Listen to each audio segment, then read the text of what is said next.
Hi, I'm Cliff Zukin. This is part of the AAPOR Heritage Series, and I'm here to interview Scott Keeter. By the way, that's not his real name. His real name, for those of you who don't know him, is Charles Scott Keeter.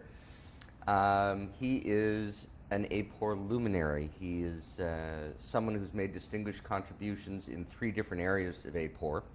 And there are a lot of ways, as everybody knows, for people to make contributions to AAPOR. But Scott had a distinguished career as an academic, having written 5 books, I would say. 6? You can tell me. Maybe 4. 4? Okay. I thought it was 5. So there's one on religion, and one on knowledge and why it matters, and one on civic engagement, and one on presidential nominations.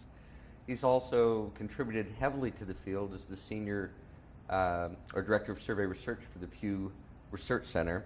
A number of articles, methodological articles, on how the survey community should and has responded to various challenges in cell phones and declining response rates and survey quality, and now taking on non-probability. And he also has a very distinguished record of leadership in AAPOR, having served as standards, as president, but then also a lot of ex officio things, where he's taken on searches for management groups and led task forces. And it's hard really for me to think of anybody who has more of an impact on the profession over the last 20 years, 25 years than Scott Keeter. He's with a very small cadre of people that I put up there as being sort of responsible for AAPOR's nurturing and growth and the field of survey research and public opinion over the last couple decades. So I'm very pleased to have the opportunity to interview him. So I'm going to start off with some stuff for you. You can just nod and tell me when I get it wrong. Okay. So you would have started out in a little rural town in North Carolina spelled Rutherfordton, but yes. Pronounced what? Rolfton. Rolfton. Yeah. And your father owned a hardware store? That's right. And you were the last of 3 kids by a good amount? Yep. And I know that you hung out at Davidson, a small boys' school, right, when you were there? At the time, yes. And then went on to do your graduate work at the University of North Carolina? Yes. So why don't you pick it up from there? How did you get into survey research and public opinion research, and where does this journey start? I thought before I went to college that I wanted to be an astronomer, and I met first-year calculus at Davidson College, and I discovered that I probably didn't have the mathematical chops to be an astronomer, and so I have confined my interest in astronomy to just looking up at the stars and enjoying the night sky. But I got into political science at Davidson, and I became interested in American politics and public opinion. And when I ended up in graduate school at Chapel Hill, I had a couple of mentors that helped to guide me in a direction that ultimately connected me to survey research, although at the time I didn't really realize it. I had very conventional goals to be an academic and teach political science and the like, and that's what I started out to do. You described yourself as a late bloomer on a couple of occasions. I guess, why do you say that? Because I've never thought of you as a late bloomer. And I know you started at Union College and then went to Rutgers. Yes, I had a 1-year job at Union College, and then I came to Rutgers around 1981. And I was at the time mostly doing straight political science, secondary analysis of survey data. But when I came to Rutgers, I met you, and you at the time were directing the Eagleton poll. And you gave me opportunities to be able to actually see the making of the sausage behind the scenes, and I found it fascinating and became more interested in the craft of doing public opinion research in addition to the substantive side of it. But it took a while, and as my experience had been in graduate school when I started out, it took me a long time to really get focused on what I wanted to do. I think that was also true in my academic career. And so at Rutgers, you and I wrote a book together, which I'm very proud of it, particularly since the title of it is uninformed choice, the failure of the new presidential nominating system. Now, people watching this video in the year 2080 will maybe not realize how funny that is here in 2016, but it holds up pretty well. It did. I remember when we got the first promotional flyer for the book, they had called it uniform choice instead of uninformed Yes, right, choice. right. It's going to be a study of decision making in the military. But there was an interesting thing that happened that actually, I would say, helped me to do the blooming that I needed to do, and that is I didn't get tenure at Rutgers. And so I had to leave, and the job that I landed in was a job in Virginia at Virginia Commonwealth University, and it was 50% political science and 50% leading a statewide poll in Virginia. And so I was thrust into a situation where I had to become a competent pollster fairly quickly. Fortunately, working with you at Eagleton had given me the base of what I needed, and you had introduced me to people that were very influential in my career over the years, gave me the opportunity to actually get going in the field, and from there I sort of began to build the things that I've done in my lifetime. Did you like it? I did. I found it very gratifying to build something, to design it, to report on it, to defend it. But I liked it intrinsically for the fact that we were finding out what people thought, and we were contributing something to the public's understanding of itself. And we were speaking the truth about the people to the powerful. And sometimes the powerful don't want to hear it, as you've discovered in New Jersey a few times. I did, but Virginia is also a state that, fair to say, meddles in its higher education politics? It does. There were times when I was involved in doing polling for agencies, and even one time doing some polling for the governor at the time. And they were pretty adamant about the way they wanted the questions worded, and they weren't precisely fair, let's say. So what happened? We said we weren't going to ask those questions that way, and they said, well, they're not going to do that poll. And so, but I didn't have my life threatened or anything like that, which I think maybe you did a few times in New Jersey. Well, there's a difference in cultures in New Jersey and Virginia. No, that's You're true. more genteel than Yes, right. They play it more straight open back there. Right. So you really, at VCU was the first time you were an administrator and running a lab and Right. responsible for people and setting the tone of an organization.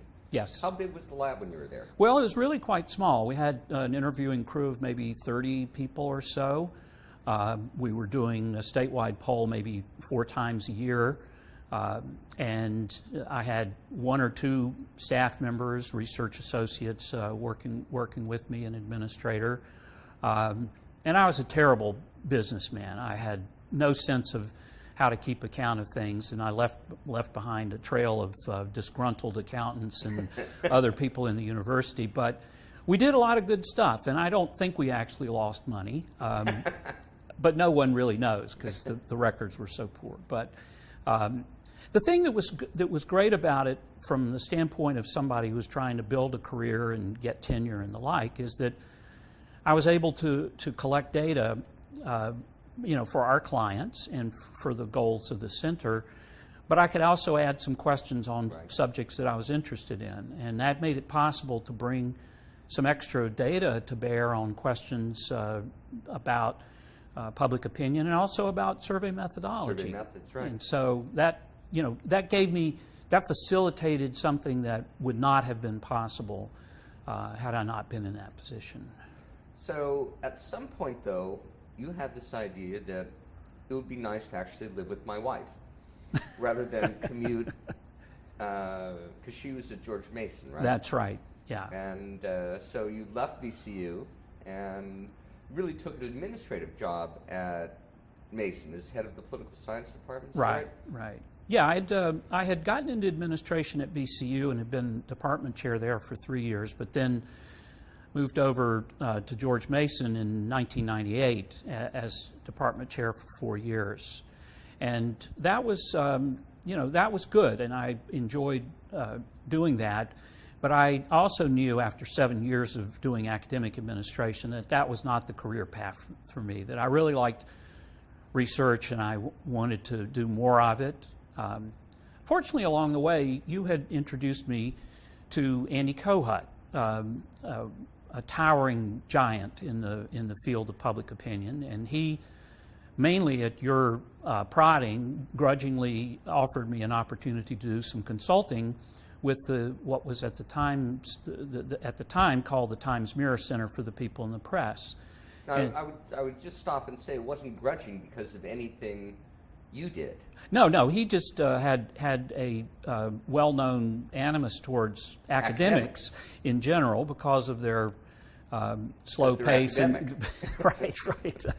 Don't want to slander a whole class of people of whom I was a part, but he just didn't think that academics knew how to explain things clearly, and they would do it poorly, but they would do it slowly, which was kind of a double whammy. So I did have to explain to Andy that you were also a pollster, because Andy really thought of pollsters as being very, very different than academics. Yes, exactly. And some people could do both, but he thought most people could not do both. Yeah.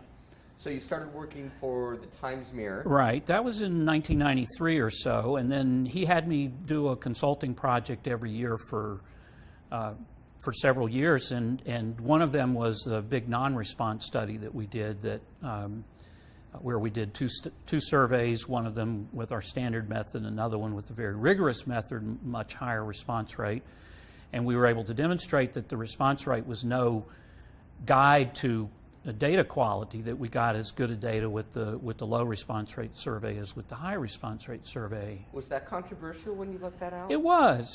There were a lot of people, including Bob Groves and Stanley Presser, who also worked as consultants on the project, who at the time may have been thinking that this was something that might potentially come out of the study, but I think they found it hard to believe when we actually looked at the data. But they became convinced, and in fact, both of them went on to do really fabulous work that essentially demonstrated the same thing with other data sets and other studies. But this all gave me a chance to, while I was still at George Mason University, to work on methodologically interesting things for what had then become the Pew Research Center in Washington. And in 2002, Andy asked me to come and work full-time there, and I was at the end of my 4-year term as chair, and my dean let me do it without having to give up my appointment. So I tried it out,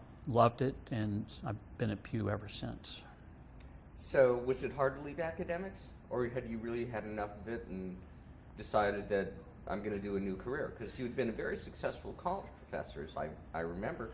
The book, Political Knowledge and Why It Matters, won an AAPOR Book Award. I enjoyed the academic career, I enjoyed students and teaching, but I think I had reached the limit of what I enjoyed about it, and I liked the methodological work that I was doing so much that I felt like that was a better direction for me. So given the fact that going to Pew, I didn't have to give up, I got to do research, I got to work with really smart younger people, and I didn't have to grade papers or go to faculty meetings, and so it seemed like the best of all worlds. I remember at one point you were going to candidate dinners 3 Yes. nights a week. Yeah, we hired a lot of people during my time at George Mason, and that was fun because you're bringing in new blood, and it's great, great to see what the field has to offer in terms of new talent. But I was happy to leave administration, leave that up to Andy. So take me through your career at Pew now. I mean, you've just retired. I don't know if I said this. We're talking in May of 2016 at AAPOR in Austin. You retired, sort of, on January 1st. Right. Or December 31st from the Pew Research Center. And at that time, I think Pew was probably maybe 125 or 150 people. Yeah, that's right. And the budget was, I think, $30 million or so. Yeah. What was it like when you walked in the door, the first time? How big was it, and what were you doing? And then take me through that career of how it became so that you're running survey research for not just the People Press, where it started, but all the other projects that the center did. Well, when I originally went to the Times Mirror Center that Andy directed back in the 90s, it was a grantee, essentially a research arm of the Times Mirror Corporation, and they cut off the funding in about 1994, and Andy went to the Pew Charitable Trust, and they agreed to fund the center on a grant year-by-year basis. And that had been the way it had worked all the way up to 2005. The Pew Trust had given grants to the center. They had created some parallel centers that were separately funded to study religion, to study the internet. These were all offshoots of the Center for the People in the Press that studied American politics. They had created the Global Attitudes Project that Andy also directed. And so there were all of these little centers around that were all Pew funded. And they decided in 2004, thereabouts, to consolidate it all, make it a subsidiary of the Pew Trust, and fund it directly rather than to have it as separate grants. And so that consolidation itself brought the center together to about 80 people, I would say, around that time. And then it's just grown steadily since then, and it's still growing. But in terms of methodology, the first position that I had once the center had consolidated was Director of Survey Research, which was understood to be the chief survey methodologist for the center. So in that capacity, I worked with all of the centers about study design, how to get the sample that you need, consulted with people on questionnaires. I didn't do all of that myself because each of the centers had very competent people, but sometimes they took on very complicated things like a survey of Muslim Americans. Why don't you talk about some of the big projects that you were involved in there, like the Muslim survey or so forth? I mean, yeah.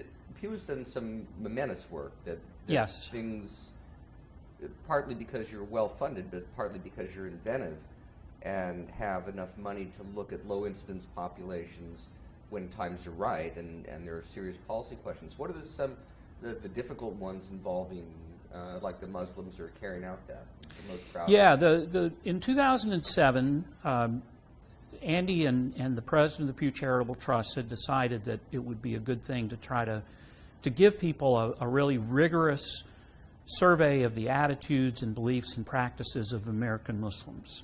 At the time, this is a population that constituted less than 1% of the American public, a very, very rare population. You just, in a typical survey, you don't get enough Muslim respondents to be able to say anything. And if you just called and called and called and called random digit dial surveys, you would, it would take you forever, basically, to get enough. So we had to design a sample that would be more efficient than that, but still have the rigor that people would trust that it was a real sample of the Muslim public. So we worked with methodologists at APT-SRBI, who was our contractor for the project, and came up with a method for doing this. And we executed the study. We interviewed about 1,100 Muslim respondents, and we released a report on it. It was very influential, did a lot of briefings of government officials, CIA, Defense Department, White House, and various religious groups who were very interested in this. And then we repeated the study with basically the same methodology in 2011. And we've done other rare population surveys using similar methodologies, including Asian Americans, which actually is there's no such thing as an Asian American. There are 20 different Asian American populations. And languages to interview. And languages to interview in. So in the Muslim American study, we did 4 languages. In the Asian American study, I think we did about 10 languages. So those were a couple of examples of studies that cost millions of dollars and were very hard to do, but right. also very gratifying because you're able to do something that most people were unable to do.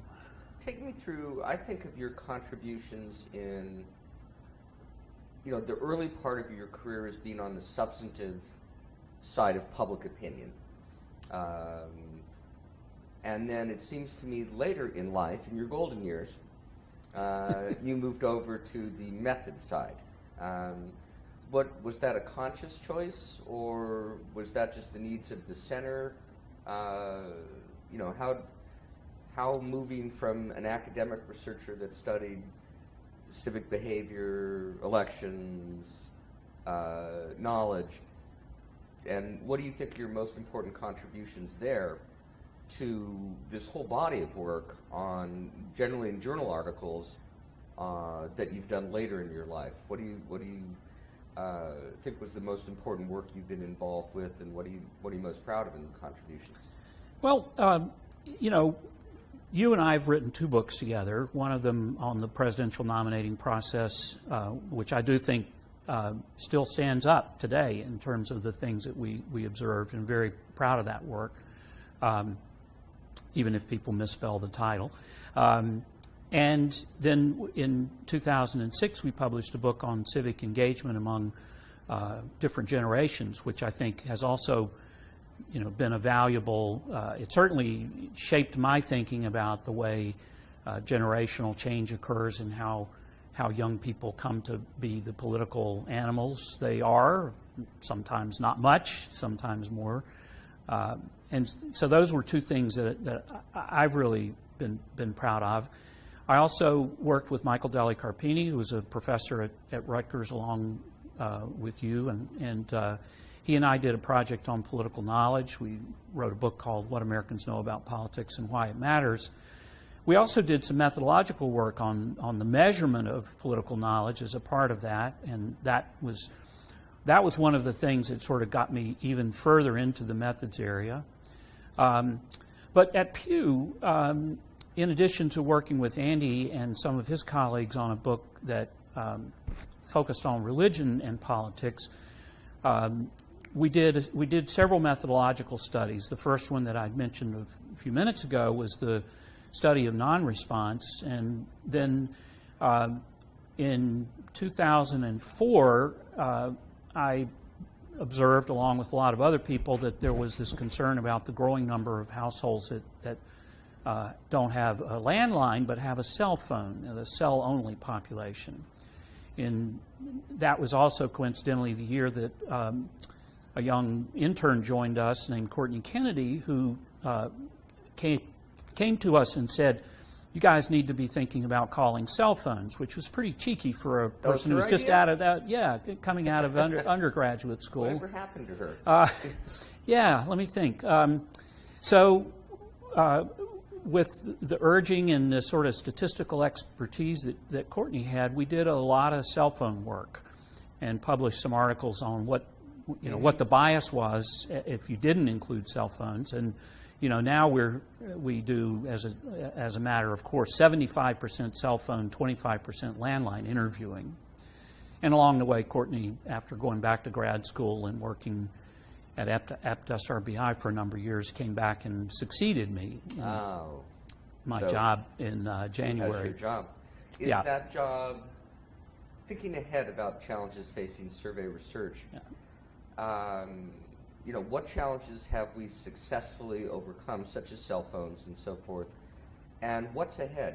Is her job going to be harder than yours? Are you getting out at the right time? Yeah, I'm definitely getting out at the right time. Well, I do think the cell phone challenge has been met, and we've demonstrated that a cell phone sample is nowadays better than any blended sample or a landline sample. There are just a lot of good properties to cell phone surveys. They're expensive, and there's no guarantee that we're not going to start seeing response rates decline again, although they've plateaued for the last few years, which is a good thing, at least. Well, they've plateaued at 9 or 10%. Yes, yes. But the other good thing is that we demonstrated that a 9 or 10% response rate survey can produce valid estimates for most of the things that we're interested in studying. We don't really know why that is. I know. That's one of the big mystery questions. Yeah. And when I interview you, we're going to get into that and see if we can get the answer to that. But, Yeah, well, I think that's one area where we've met the challenge. But you know, the other is just the cost of all of this has gotten out of hand, and for a lot of organizations that want to do good work, they can't afford it, and so there's an increasing reliance on so-called non-probability samples. So we've undertaken a research project on... Why are you saying so-called non-probability samples? Aren't they non-probability samples? They are. They are. I guess I should say so-called probability samples in the eyes of some of the critics. But yeah, so we've been testing them and trying to understand what their properties are and whether they can be fixed to provide reliable data for the kinds of things that we study. And the jury's still out on that, but I'm pretty optimistic. I mean, I tend to be more of an optimist than a pessimist just by nature, but I think there really are a lot of good things happening in the field right now. There are a lot of smart young people coming out with backgrounds in big data and data analytics, and they're bringing, you know, much more statistical expertise to the analysis of data and the construction of samples than I think was true 20 years ago. So, you know, I'm pretty optimistic about the future of the field. Well, speaking of being an optimist, is that why everybody loves you? Well, it definitely makes it definitely keep, you know, if you're a dour person and a sourpuss, nobody wants to be around you. I think being an optimist isn't maybe it's a necessary but not a sufficient condition for the other. I see. Well, and I raised that, you know, as sort of a segue to your time in AAPOR and your history with the association and what it's meant to you. I would like you to talk about you know, how your relationship with the association has affected your career, because you know, when I walk in a hall with you, it's like walking with a rock star. You know, and I you know, you have people trailing you and side conversations, and you have a smile on your face, and you seem to be enjoying it tremendously.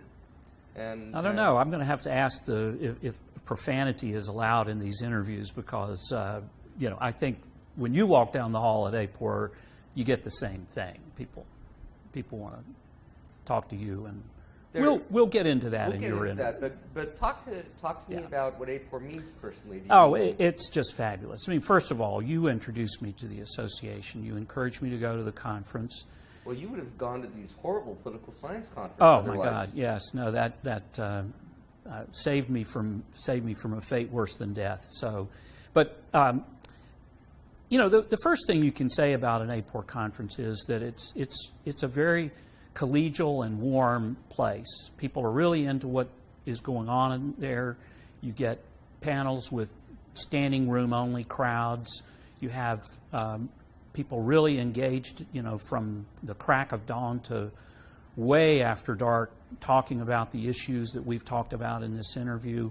And it's just extremely exciting and energetic field. But it's also very welcoming. I found the culture at the very first AAPOR conference to be one of inclusion, and the experts that I had read and you know, admired over the years were there, but they were nice. They were willing to stop and talk to a young person who, you know, wanted to ask them a question. And that culture, I think, is what's made the association such a great part of my life. And I think the association has served its members very well. And you know, over the years, as I've been involved in more leadership positions, we've tried consciously to make sure that the conference, first of all, meets the needs of the membership, and that, you know, the other things that the association can do for members, you know, are also good. That's a harder nut to crack, but, you know, as we've grown, it's become more and more difficult to,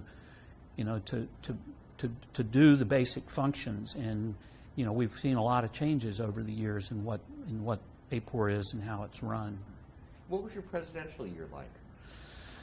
I was fortunate in that it ended in the summer of 2012, or in May of 2012 at the conference.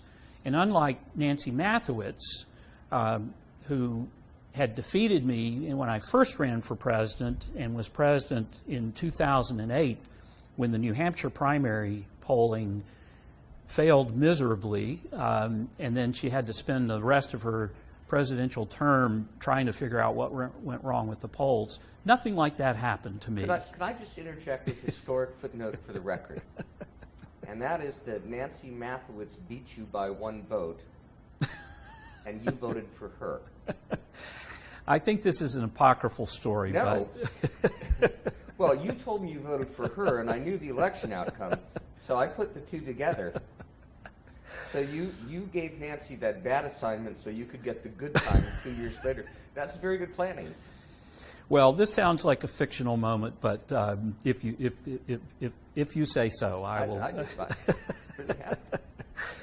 Well, I was fortunate. I did not have any great polling controversies to deal with in my presidential year, and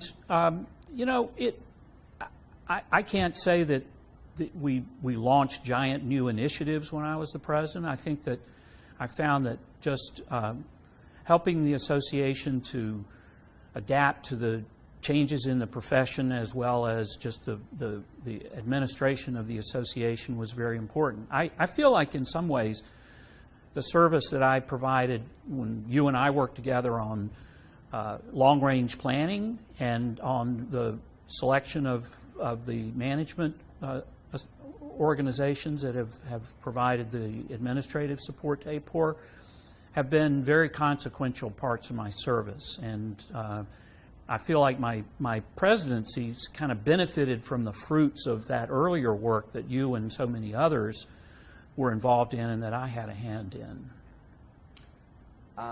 Looking back over at least 30 years, right?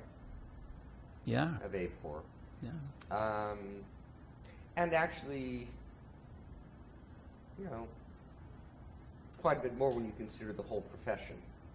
What are you most proud of? What do you when you say I'm retired now and what are you proud of what you accomplished? What you did? I'm probably most proud of the fact that I have worked with a lot of young people over the years, and many, if not most of them, are flourishing in the field. I'm also proud of the methodological work that I've done in areas where the profession faced profound challenges on non-response, on cell phones, and hopefully going forward I'll get to at least keep my hand in a little bit with the non-probability challenge. I feel like that's been something that I can see tangible results, not solely because all of that work was done in collaboration right. with other people, and I have ridden on the backs of many people over the years, but that's the nature of this profession. It's a profession where people have to work together because no single person can do a survey, and that's been both the thing that I've enjoyed the most, but it's also facilitated the work that I'm the most proud of. And I think made you many good friends along the way. Thank with you. Your keepers. So, what have I not asked you? Is there any question you wanted me to ask you that's not come up yet, or anything you wanted to say?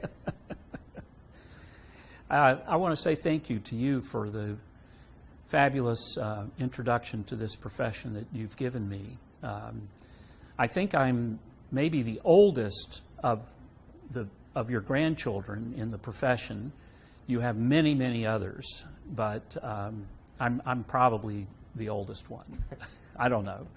Close to it anyway. I think you might have done a lot on your own. Thank you very much for talking with us. Thank you, Cliff. That was great.